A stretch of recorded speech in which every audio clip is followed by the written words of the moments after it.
are her loyal sons. We'll get 'em on the run, boys. We got 'em on the run. Yes, we are her loyal sons. We'll get 'em on the run, boys. We got 'em on the run.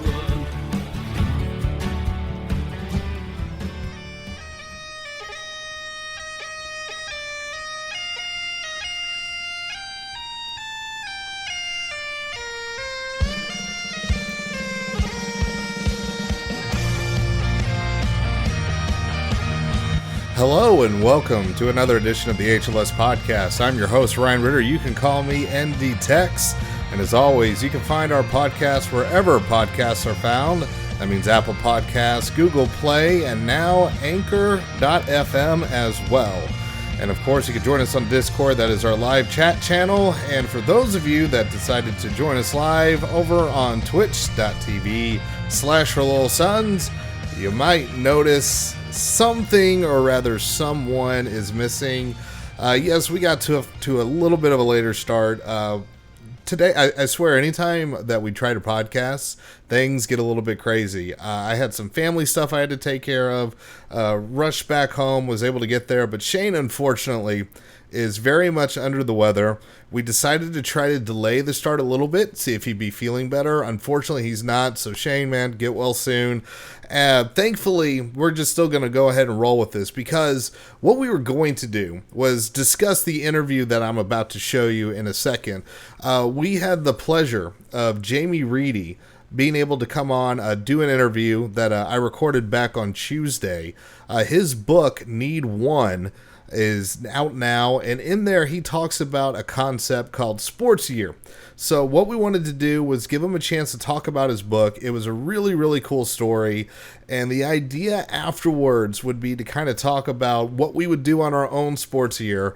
So I will attempt to fill in some of that banter myself here at the end, but that was the initial plan. But we're going to go ahead and roll right into it, because the main event, the real thing to come in and listen to, is that interview with JD.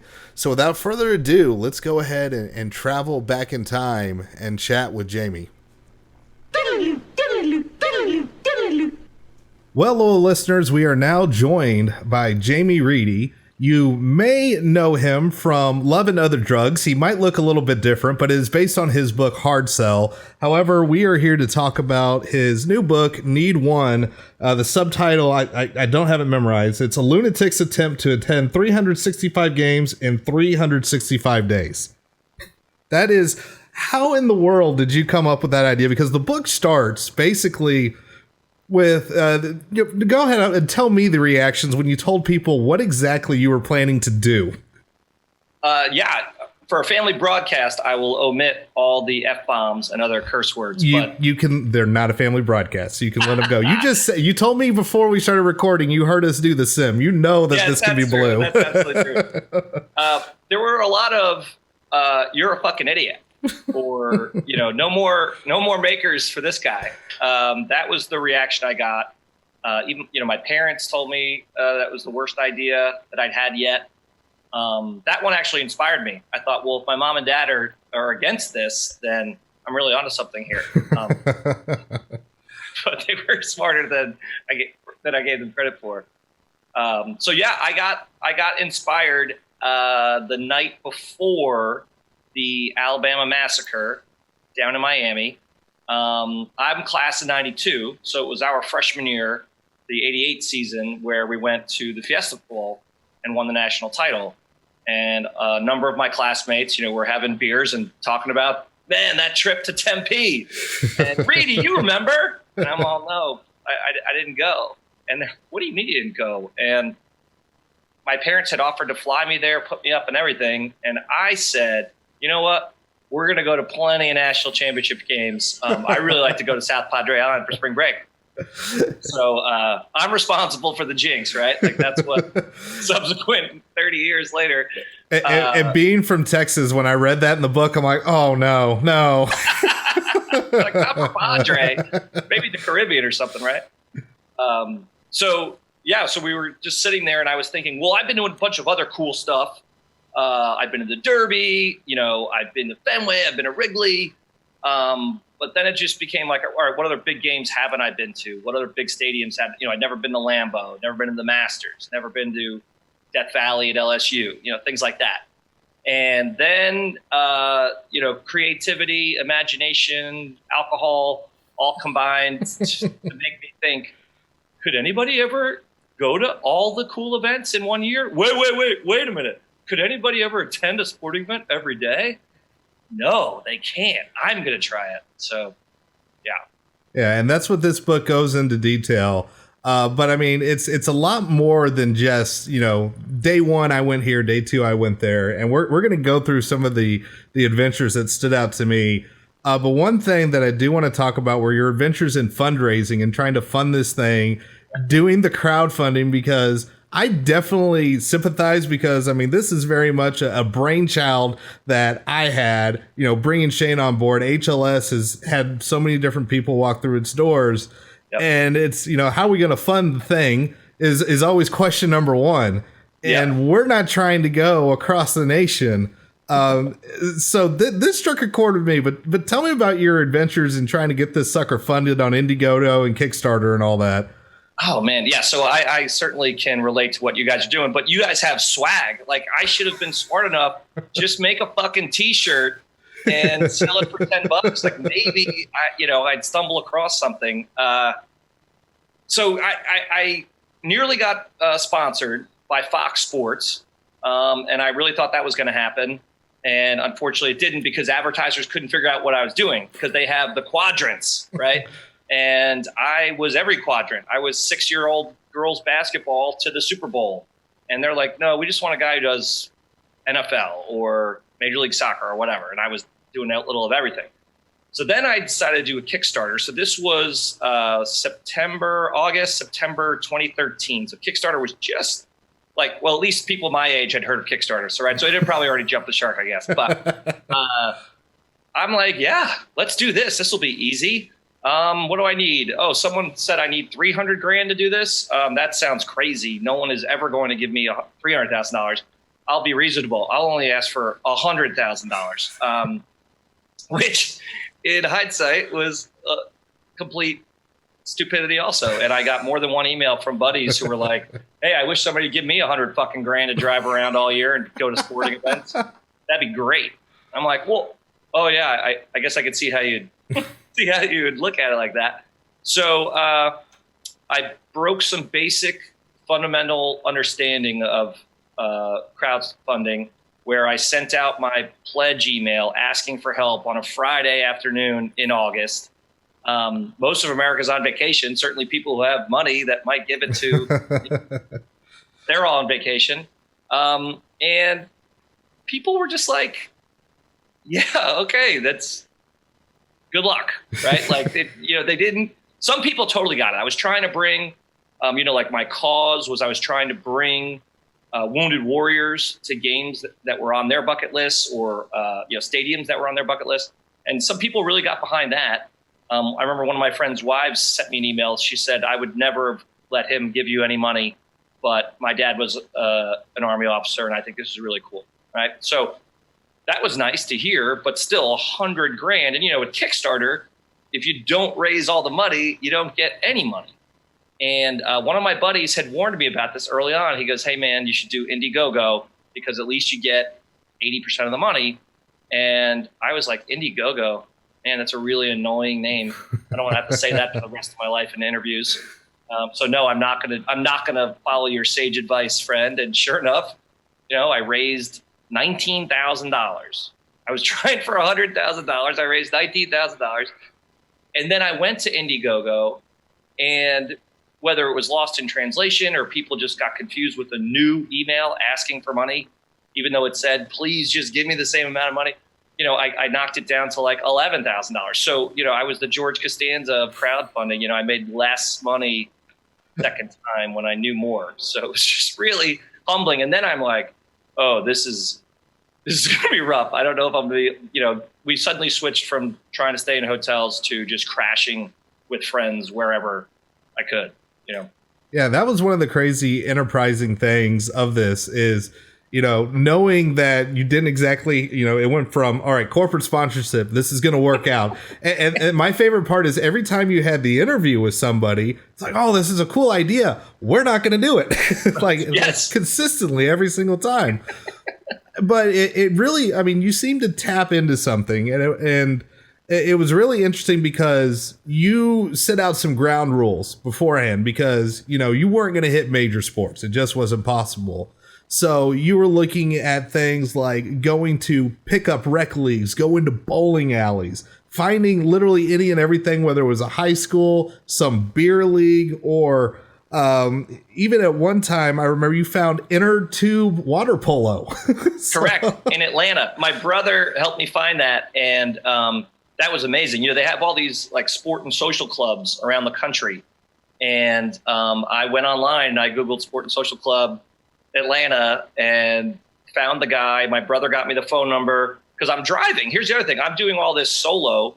And you're not supposed to be on your internet, on your smartphone on I-85 as you're doing 85 to get to Atlanta in time, right? So you've been in sales. You know that sometimes that line gets blurred. Yeah, sometimes it does. I'm like on my 9th life by now, though, when it comes to that. So my brother proved invaluable in this whole process. And I get on the phone with this sport and social club guy, and he's rattling off what event they had that week. But all they had that night was inner tube water polo. And I'm like, what's that? Well, it's exactly what it sounds like. It is people in inner tubes playing water polo. And water polo is already kind of a slow sport because it takes a while to get up and down the pool. When you're in inner tubes, it's like the most painfully slow sport there is. And it's really quiet because it's just those 8 people in a pool, at the local YMCA. And there's not like anybody's cheering or whatever. So it was something. But they invited me to play, which was pretty cool.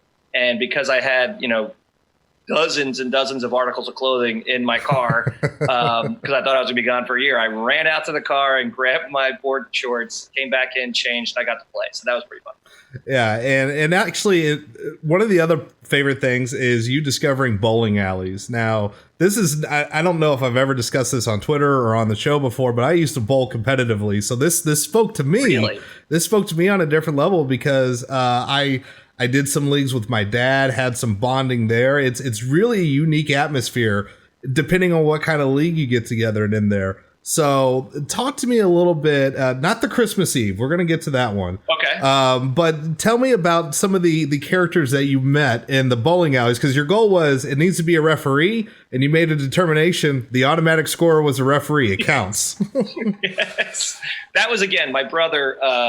That was his genius. And so one of my Army buddies, it was only day 21 on this whole thing. It's supposed to be 365 days. And on day 21, it was raining so hard in Atlanta, the Braves were going to get rained out that night. And Wednesdays throughout the Bible Belt, there's no amateur events because everybody goes to Bible class. So Church. That was something I did not know. As a lapsed Catholic, my mom got a huge kick out of that. Maybe she went to church once in a while, James. You would know these things. So that was awesome. So I'm sitting in my brother's dining room in Decatur, Georgia, sitting in the chair in the boxers I slept in, just like, what the fuck is wrong with me? I'm a loser. The streak is already dead. And one of my old Army buddies emailed and jokingly said, just find a bowling alley. Somebody's always bowling. And I'm like, well, that's dumb. There are no referees, whatever. And then my brother walked in and he's like, eye in the sky, baby. That's the referee. The next thing you know, I'm Googling bowling alleys and I find this league of senior citizens 10 minutes from my brother's house. And as you were saying, bowlers are really friendly. I mean, I just walked in and I'm like, hi, I'm driving around the country, attending a different sporting event every day. Can I watch you guys? And they're like, yes. You see that guy over there? He's bowling a 300. I'm like, what? He's a senior citizen? Sure as shit. There's this older African-American gentleman, looked like he would be Larry Fitzgerald's dad, and he's bowling a 300. So, of course, I get to camp, my phone out. I start videotaping. Huge fucking jinx. The guy ends up, rolling like a 289 or 290, whatever. On the last frame, he did not pick it up, and I'm like, yeah, what's the variable that changed from the time he started bowling till the time he didn't? Well, the pale bald guy showed up, and that sucked. But his wife was still super friendly. They told me that love blossoms at these senior leagues because, a lot of people have lost their spouse, and they're doing this because they're, just for the camaraderie and something to do. And so they pointed out a guy to me, and I walked up. I said, "Hi, I'm supposed to ask you about love lives at bowling alleys." And he said, "I met my first 2 wives at the bowling alley." And I instantly knew that was going to be a top 3 quote of Sports Year because that was just so muddy. It was. If you didn't bring it up, it's written down here. I was going to, because that cracked me up. That and the other experience that I liked was when you ran into the Buddhist bowler talking about, finding inner peace, and you were wondering if, because you mentioned church, it's like, did you talk to my mom? Yes. And she starts cracking up, and she goes in Louisville, and she says, "I don't know your mom." She's just dying laughing. But again, I just walked in to that bowling alley in Louisville and, bought a beer and told people what I was doing, and they just started talking to me. One guy gave me advice on, check engine light was on in my car. My 11-year-old Saab, and he goes, "Oh, I bet it's this. Bing, bang, boom. Just fix this." And everybody was welcoming, and I almost wanted to do another book of just going to bowling alleys around the country because everybody's got a story and they're willing to tell it. And most of the time, people are drinking. So that's fun. Yeah. And really because I remember when I first saw the book, especially with the title in my head, it's like, okay, Jamie's literally hopping around. He's going to sprinkle in a high school event here or there. I did not expect how much bowling alleys were going to be a player, nor women's volleyball. Have you been to, because you said it was like a renaissance for you. You enjoyed watching women's volleyball. Have you been able to watch more games since? So I live at the beach. You can't tell from my tan, but I live at the beach in Hermosa Beach, California. And I've got friends who play still competitively. So I see a lot of the beach volleyball, 2-on-2 type things. I haven't been since sports. Is that right? Yeah, I think since Sports Year ended, I don't think I've gone. But I went to see the girls at USC, or I should say the women at USC. And same thing that I saw at Nebraska. I mean, just sensational athletes. They dive for everything. Everybody is upbeat and smacking each other, in support, cheering each other on. It's like a super uplifting sport, which I had no idea that would be the case. Yeah, and especially in Nebraska, which, if I remember correctly, was kind of the first time you were introduced to it. Because you said, all right, I'm sitting here, I'm in Nebraska. Everybody's thinking, oh, Husker football. This is going to be that. And the biggest, crowd story and everything you got around was how into it everybody was in there. And it actually surprised me because I know it's a good game. I know it's watched, but I could never, even having seen it before, not imagine a big crowd that was super into it. Yeah, 5,000 people. They play in the former basketball arena, that used to host the men's basketball team. And I mean, they just pound the hell out of that ball. And I felt like, well, first of all, I had gotten chastised originally because my itinerary was admittedly based on pro and college football for the first 4 or 5 months of Sports Year. And so people were like, what the hell? You're not seeing enough women's sports. And they were completely right. So then I made up this, again, as I make up rules for what counts as a real game, what doesn't count as a real game, nobody gives a shit, but I make up these rules. And then I gave myself the goal of attending 45% female events. So not going to see the Cornhuskers at Memorial Stadium and going to see the women's volleyball game, that to me, that was like I was like being serious with myself. Like, okay, we are really trying to honor this commitment. And it turned out to be awesome. And like you said, the other 3 or 4 times I saw it I was just so happy. It's really fun. Yeah, and there's chock full of stuff, and I could talk about all the off kind of, off the beaten path events. Definitely need one, folks. Check it out. We're going to transition a little bit to some of the football stories in there. And there's some pro stories in there as well, because like you said, you got to go to Lambeau. You even went to a Cowboys game, got to don a Tony Romo jersey. I'm sure that made you feel all kinds of warm and fuzzy. How about them Cowboys? Yeah. I loved how you described Jerry's monument to himself, though. That was primo. But I want to talk more about the college football, because there's a lot of stuff that you went and experienced. Let's start with how you met Lloyd Carr.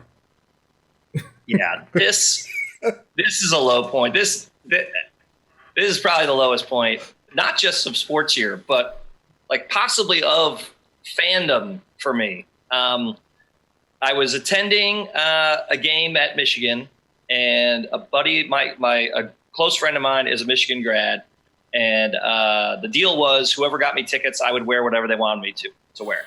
So we were walking to like the satellite bookstore to get me some form of Wolverine garb, which I know a lot of our listeners right now are like, "Fuck you, Jamie Reidy. You should have broken that rule." But you heard how much money he raised, people. Beggars cannot be choosers in here. And the guy who was bringing me to Michigan gave me $1,000 for the thing. So yeah, I mean, got to do it. There was a lot more I would have done besides the T-shirt. So we're walking across campus, and I see this older gentleman, like, I don't know, 50 yards from us, 30 yards. And I'm like, gosh, he looks familiar. Is that John? At first I thought he might be John Kerry, like the former Secretary of State. I'm like, no, that's not Jen Coots. And then I'm like, oh my God, I totally know who this is. This is, oh my gosh, this is the former Michigan football. And I stop and I'm like, hello, coach. Big fan. I'm on this crazy journey cross country. Would you be interested in talking, on camera? Can I get an interview? I'm attending a sporting event every day. Da, da, da. And he's like, that sounds crazy and awesome. Yes, let's do that. And so I give my friend Bob my iPhone, and he's going to video. And I'm like, hey there, sports year fans. Here we are in Ann Arbor with legendary Michigan national championship winning coach, Gary. I can't even think of his name right now. Gary Moeller? No, Moeller, right. yeah. Yeah, Gary Moeller. And then I just feel the man next to me, tense up. And he goes, nope, I'm not Moeller. And I'm like, whoa. No, oh my God, Lloyd Carr, Coach Carr, I'm so sorry. Coach Carr, I'm so sorry. And he just starts walking, basically, like he's over me, right? Like he's going to go.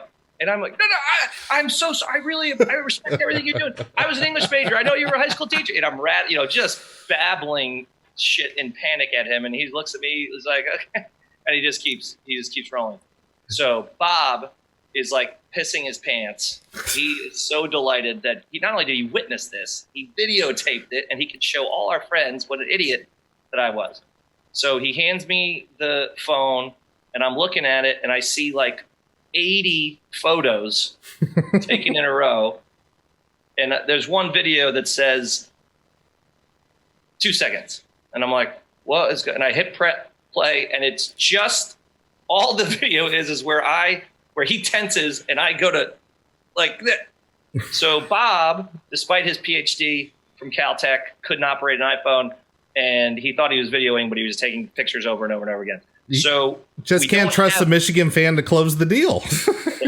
There you go. So we don't have the video evidence of the entire debacle of just me completely embarrassing myself, but we have enough to prove that, I drove him away by insulting him. I compared him to the guy who got run out of town for like drunk driving and never being at Ohio State. That's who I thought he was. I mean, what? Fucking loser. It cracked me up because, it almost seemed like you were trying to punk him because you're a Notre Dame fan in a Michigan shirt, and you just say the absolute worst possible thing immediately. So honestly, I salute you. I wouldn't be embarrassed about this at all. I salute you. Let's talk a little bit more college football that you had, and you hit some incredible spots. You were at the outdoor cocktail party. You were in Death Valley at LSU. You went and tailgated down in Oxford. You were in the Grove. You were at Camp Randall. And, of course, you went to a Notre Dame game as well. And I know, and I'm missing some, but those are the ones that stand out to me. Which one was kind of your favorite experience? And let's start with the tailgating side. I have a feeling I know what your answer is, but which was the best tailgating atmosphere that you went to? The best tailgating was definitely at the Grove at Ole Miss, and I'm going to be completely transparent here. A lot of that has to do with the eye candy. It is just unbelievable. It absolutely lived up to the hype, which I didn't think was possible. But I also learned, yes, Ole Miss is absolutely, the campus is absolutely crawling with beautiful young women. But I realized that I am officially old because I was not checking out the co-eds. I was checking out their moms. I was like, oh my gosh, that mother of four, she is a smoke show. And my buddy proved himself to not be old because he was like, yeah, dude, I'm not looking at the moms. But everybody, they combine a lot of the great things with in the South, with a lot of the traditions, and our hosts who didn't know me at all welcomed us with open arms, and it was really neat. A lot of the tailgaters are catered, and so that adds like a level of sophistication. People are still getting their drink on for sure, but it was a really neat scene. The world's largest outdoor cocktail party was kind of, I mean, people were getting after it, don't get me wrong, but it's just a pro football stadium, and it's just an endless sea of concrete. And so in terms of, I think of college football, I think, there's grass and trees and that type of thing. And so that was a little bit of a downer, but it was certainly a lot of fun. And then LSU, man, that's the loudest place I've ever been in my life. And it was a rainy night, and they played Auburn, and that was the Auburn team that nearly beat Jameis Winston and Florida State that year in the title game. LSU won that game, and I couldn't get over how loud it was. And I said to my high school buddy who moved from New Jersey to Louisiana, as so many people do, for college and stayed there. His wife is from Baton Rouge originally. And I'm like, wow, this place is something else. And she goes, sorry, it was so quiet. I said, what are you talking about? This was the loudest place. She goes, no, this was nothing. And I thought, wow, that's impressive. You got to understand, we love our home team and home crowd, but we can't even wear the same color shirt, much less start rocking Richter scales in there like LSU does on a regular basis. Have not been to Death Valley, have been to Auburn when they played LSU, and yeah, my ears were ringing like crazy. It's a different atmosphere in the SEC. I still love Notre Dame, love the atmosphere there, but it's definitely different down there, and you definitely got a taste of it going all the way through SEC land. But in LSU in particular, if I remember right, you had one of your wounded veterans there as well. I did. Yeah. So now I kind of definitely want to talk about that, because you took them to a lot of games. One we mentioned at Cowboy Stadium, another in Lambeau and LSU. One of the things that struck me is just how these guys are having to go through life and things that we don't think about on a regular basis. I was really struck when you were at the Cowboys game. The gentleman you were with, he had stopped there because things were getting too loud, and he was, tensing up, and you're trying to calm him down. How did it feel when you had all those different experiences with the wounded vets? Is there anything that was your favorite that stood out to you in doing those things? The thing that stuck out for me, just like you said, is that things that we take for granted, just that they have to deal with, unfortunately, probably forever. Really sobering. And I was a total paper pusher when I was an Army officer. And so that's one of the reasons I was trying to get back to these guys who have sacrificed so much for us. At the LSU game, something really neat happened for the guy who was my guest, Aaron.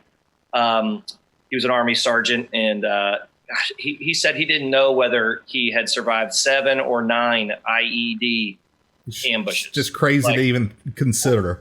How is that even right? I mean, I almost know how many birdies I've had playing golf over my entire life, and this guy has been nearly blown up 7 or 9 times. He doesn't know.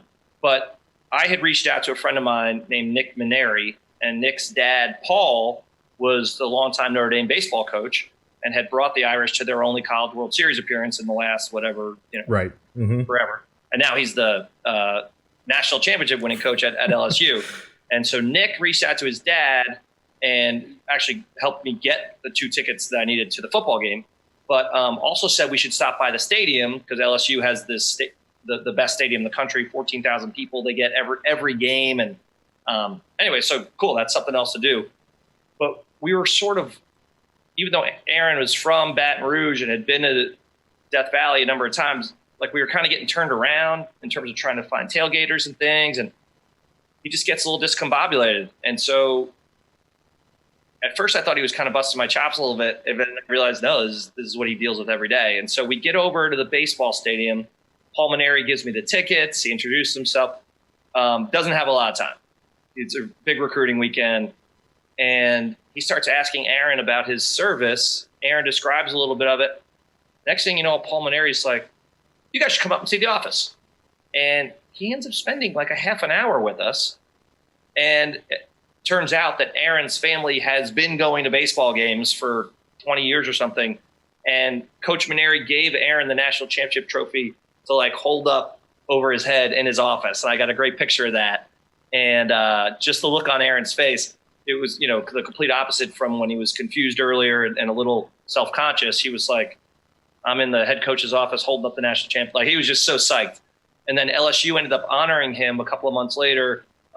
Every Sunday of home games, they bring out a wounded vet, and they brought him out and they announced his name and everything. So there was a nice button on the story that looked shaky for a while. Yeah, it is very, very cool. And you gave us the video, so we're gonna have to show the video over on HLS because it's really cool to watch the smile on his face when he's hoisting that trophy. And then Paul saying, it's like, be careful. And when I was lifted up at the shoulders, that was my only thought. Don't drop the trophy. Don't drop the trophy. It was a really cool moment. So I want to wrap this up by talking about 2 events. And we're going to stay on the topic of the wounded vets because you saw a softball game comprised of nothing but wounded veterans. Tell me about that because that was really one thing that I don't think I will ever forget from reading that book. Well, that's I appreciate that. It has stayed with me. I woke up that Sunday after OU pounded the Irish at home, and I was a little banged up, and but I was in a great mood because I had a super conversation with my buddy the night before, and I'm whistling. And as I head to my car and I'm still whistling and I start driving away and I stop whistling, but I hear whistling, and it's because the rear windshield or the rear window of my car has been shattered. This is really a problem in my life. How am I going to survive with a broken window? And I'm just cursing at myself. And I drive to the softball stadium on campus, which is where I'm going to attend this game, where it's the Wounded Warriors softball team. That was their name. Now I think they're like U.S. Patriots softball now.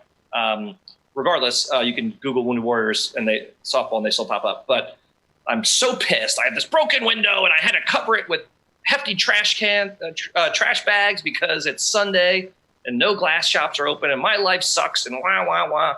And I walk in the softball stadium where these Wounded Warriors are playing Notre Dame celebrities. And I look out on the field and I didn't realize it. Just about everybody on the field is an amputee. They've all lost a limb in Iraq or Afghanistan, and now they travel around playing softball, and they fucking ball. These guys are amazing, but they're just laughing. They're having a great time. If you don't actually stare, you wouldn't see that. Wow, that guy is missing a leg from below his knee. And I suddenly realized. I mean, it was so good for me.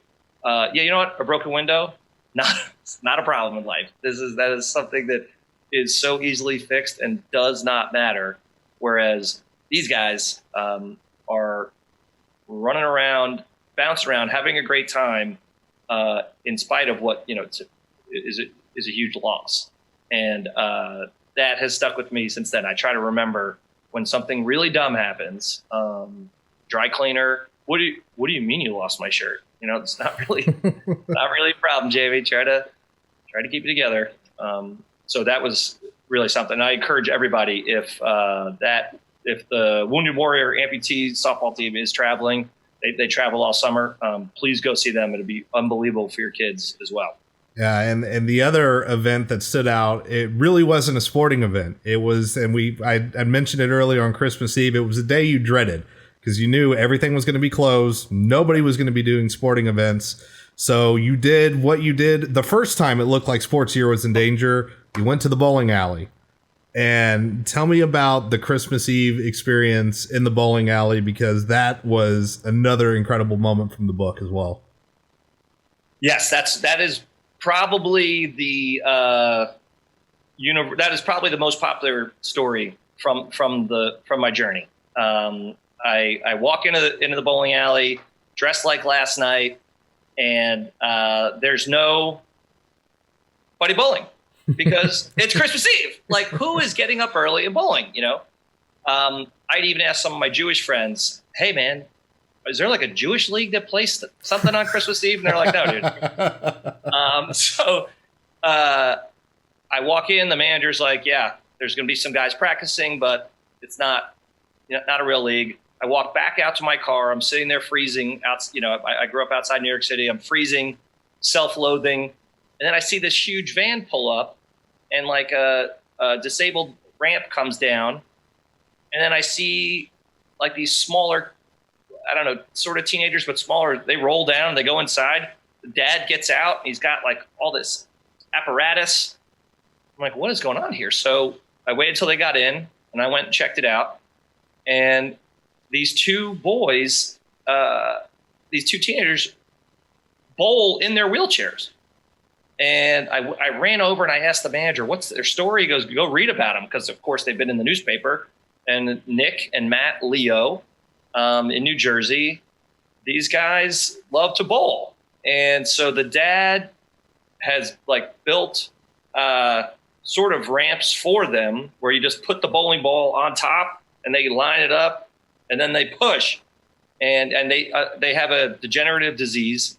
It's a really sad story. And this is what they can do. The kids are so competitive. They wish they could play baseball. They're pissed that they can't try out for the baseball team. They're on the bowling team. And so I get these kids on video. I ask if I can interview them and tell them that they'll be in a book. And their dad says, "Hey, you guys want to be in a book?" They give me kind of a thumbs up. And so I hung out with them for about 20 minutes. They both bowled a strike on video, total clutch players. And one thing that's not in the book, but has happened subsequently, was I sent them copies of the book. Oh, wow. That's awesome. I looked them up. It turns out, actually, that their high school coach is a domer. Oh, wow. Yeah, that was kind of crazy. I looked them up on LinkedIn, did a little cyber stuff. I'm like, this is nuts.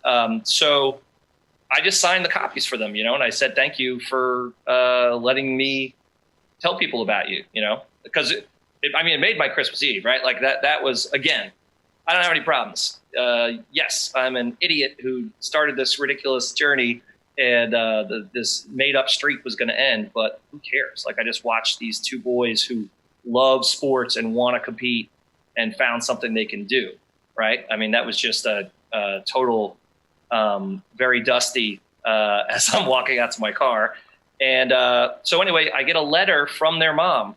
Their mom sends me a thank you note saying that Nick and Matt couldn't believe they were in a book. Of course, they brought them to school and they showed them to everybody, and I'm like, wow, I can't believe they made me so happy. And then we got to make them kind of happy. It was nice that they were able to find out that they had inspired people. Yeah, it was a very cool moment.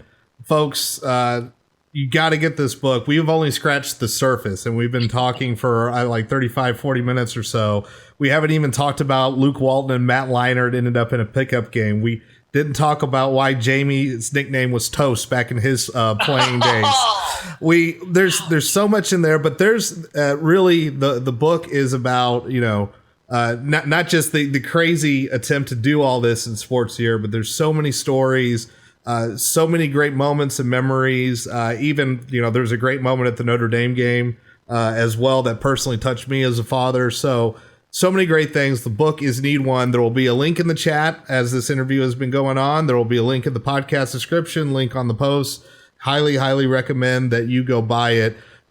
Spoiler alert, if you haven't noticed, Jamie didn't make it, but it's okay. He spoils it on the back of the book. You know he doesn't make it, but it is so much more than that because it was a really cool story that I couldn't imagine anybody else doing, quite frankly, Jamie, because I know if I had a bucket list, it would be, hey, let's hit, all the college football games for a year. Let's hit, baseball stadiums. And while you're amongst fans, you're getting to do cool stuff. You're not really getting to see these little slices of America. So thank you for giving us that window into the world. Again, folks, book is Need One. Go pick it up. It will be in the chat. Jamie, thank you so much for joining us.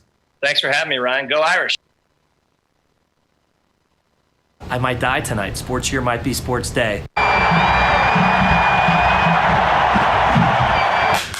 Game day. Day 4. Day 18. Day 23. Day 50. 5-0. Day 58. Day 76. Whew. Yeah, that was up there with the dumber things I've done. The winning kid did the course in 16:52. I don't like that kid. I never liked that kid. I did 1 1/4 parts of the course. Cause I'm like backstage with the Bass Masters here. Just walk away, act like you belong here. Day 31, Ann Arbor, Michigan. Kind of a low point. We're videoing and I say, sports year, here with national championship winning coach, Gary Moeller. And the man next to me goes, nope, I'm not Moeller. No, that'd be Lloyd Carr. Is there a bigger insult? Lloyd Carr replaced Gary Moeller because he sucked. And Lloyd Carr's a legend. And I confused them. Fortunately, Bob thought he was on photograph, not video. We don't have any proof of that, but oh yeah, it happened. I'm right here. We're taking me from a Bulldog fan to a Gator fan. Here you go. Step 1. Step 2. Look at those arms. Gun show? You have tickets? They say it never rains at Tiger Stadium! They are full of shit! I'm wearing Cal colors and just found myself stuck in the Stanford team walk.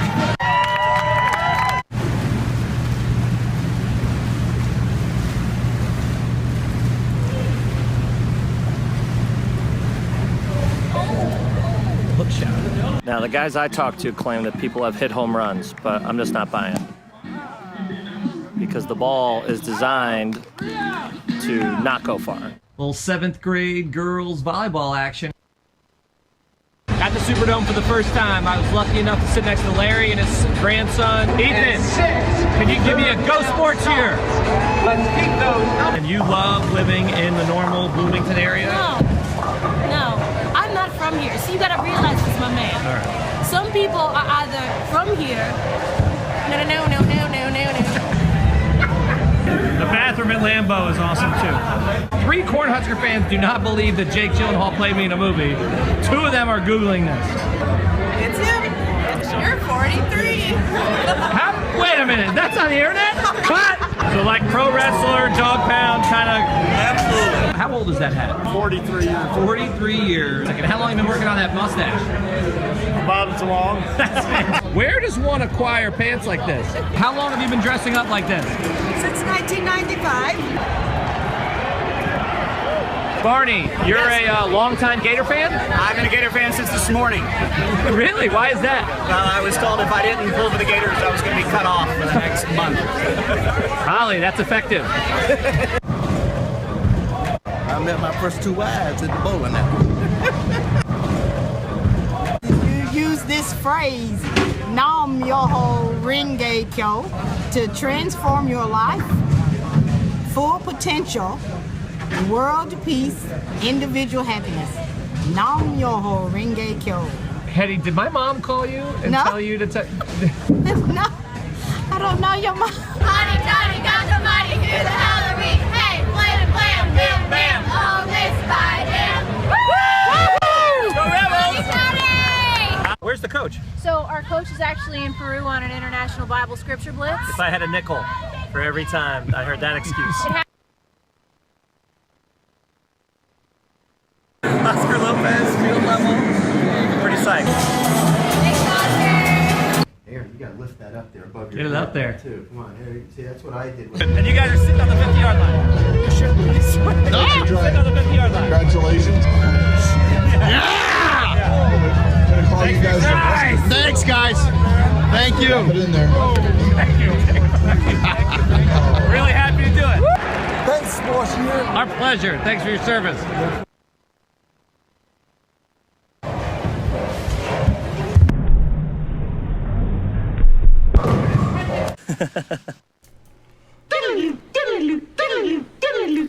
All right, well, there it was. I want to thank Jamie Reidy for coming on the show.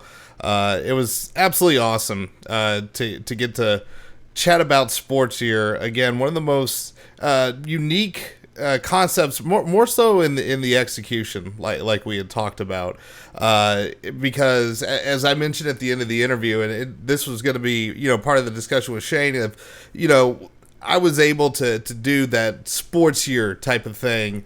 What would we end up doing? And but before I get to that, want to make sure we can take care of a little bit of podcast business first. For those of you that are on Twitch, this part's actually going to get cut out because the ad that will be on the podcast will be a little bit different.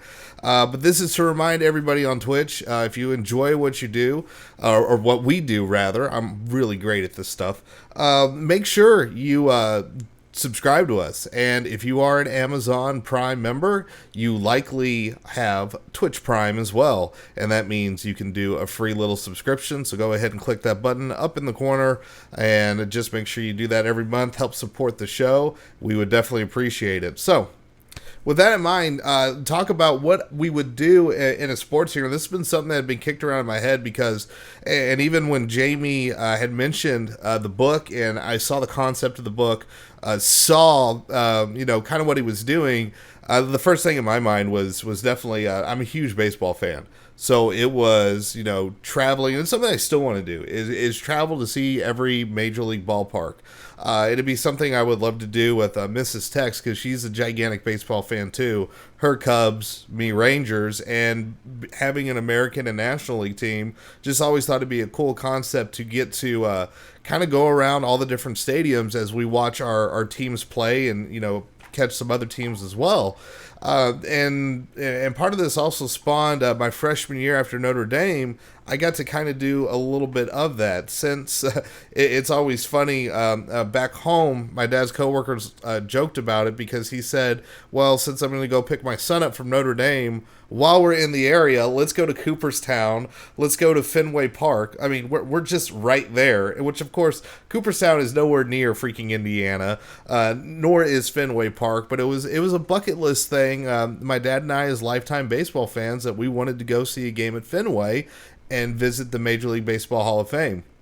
And as we're doing that, taking that road trip, it was, something to talk about. How cool would it be to get to go to other stadiums in that trip? So that would, obviously be, something high up on my list. And having become a huge college football fan as well, and doing this podcast, really diving in headfirst to everything that is college football, to see some of those big time stadiums, kind of if we were isolating it to a Notre Dame bucket list, I would have loved to be able to go to Blacksburg. Wasn't able to go there. Between the Hedges is something I would love to do. Unfortunately, it's not going to quite work out for that as well when the Irish head down to Athens. But those are things that are definitely up there on, like if Notre Dame was playing.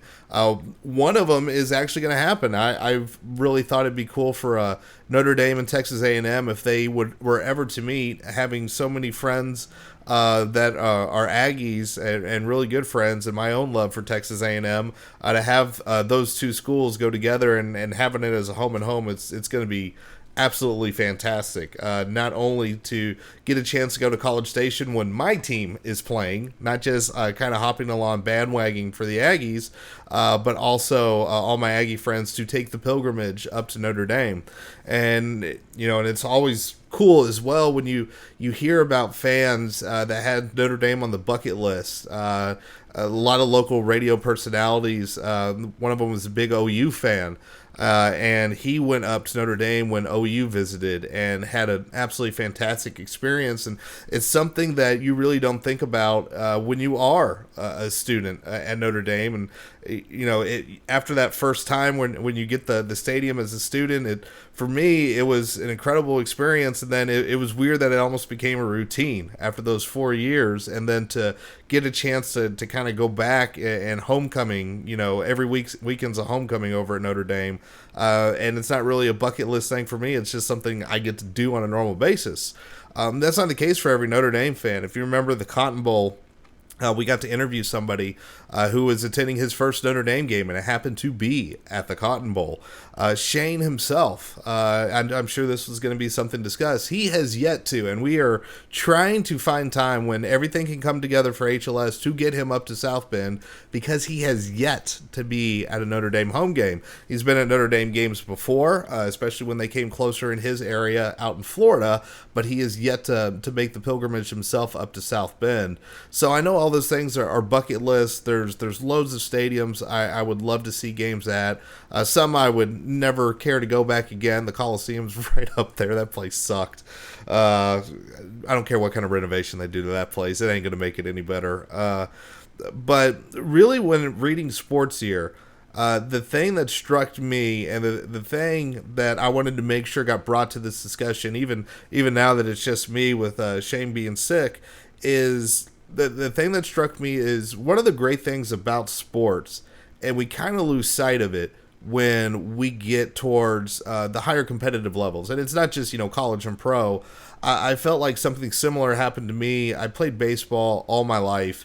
And once I got to the high school level and thinking about, well, I, definitely want to play in college. It's the logical thing to do. I want to, do that and see how far I can take it.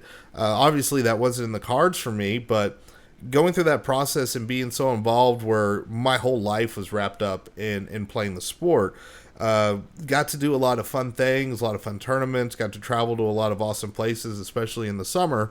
But the thing I ended up losing sight in is some of the stuff that Jamie discovered throughout his book, that all these kind of like off the beaten path events, or the stuff that goes on in middle school and the rec leagues, sports are just something that brings people together in this fun camaraderie that you just don't get. Say if you're just like a group kind of hanging out at a bar. Instead, you're going out, you're doing something that is some kind of shared interest at some level, even if it's just going around and screwing around in a beer league. And that was, thinking about if I had that sports year available to me, what would I do? I would actually want to take a path some way similar to what Jamie did, to get off the beaten path a little bit, because the experiences that you get to have, and even as serious as baseball got for me, and how sometimes I forgot about the fun, the things that still stick around with me today were the ancillary experiences around that.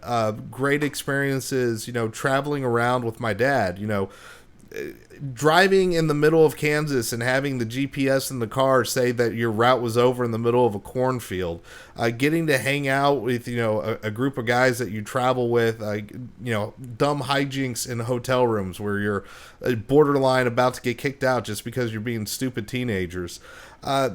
And really getting to experience a fandom where it's really close friends and family and relatives, but everybody is just into it, enjoying having fun for the sake of the game, really, that's going on in the field. And actually, the part where it was even better, and I have fond memories again with my dad as well, is when I came back from college. That same year that I was talking about, we did the baseball trips, I found my way into an adult baseball league. And because we were traveling, I missed anything that had a semblance of a tryouts. So in the ultimate salesman move, when my dad was kind of looking around for a spot, because he said he would look for a local league for me if I wanted to play, and he said, yeah, hey, he walked on to Notre Dame, made it to the last cut. little did the adult league know, anybody there, that the last cut was the only cut that happened. So there was about like 40 some odd of us that got cut, and one dude that actually made it to play for Pulmonary, who got mentioned in Sports Year. But yeah, I did try to walk onto the team twice, never made it, but playing in that adult league was so much fun. Because you just had a looser atmosphere. It wasn't anybody really trying to reclaim glory days or anything like that. It was just a bunch of people that loved playing the game. And the thing that stuck out in my mind the most was we lost. It was my first game, and we lost like in really frustrating fashion. It was like a last inning walk-off type thing. Didn't play well. And what happened there was I was dejected, I was mad, and I got back in my funk that I always get into when we lost a baseball game. And all of a sudden, the guy's like, well, fuck it, let's go have a beer. And everybody was in a jovial mood again. And I always try to recapture that. I played a beer volleyball league when I first came back and graduated from college. Had just started a job, didn't know anybody in my office. I'm like, hey, this sounds like a great way to meet people. And man, I did that for almost 5 years or so. Even after I stopped working at that job, I still wanted to play in the league. Mrs. Tex, when we started dating, she even played in the league as well. And, you know, it was just a great fun to be around. You got to meet people that you would never run into in life, getting to play these events and do all these different things.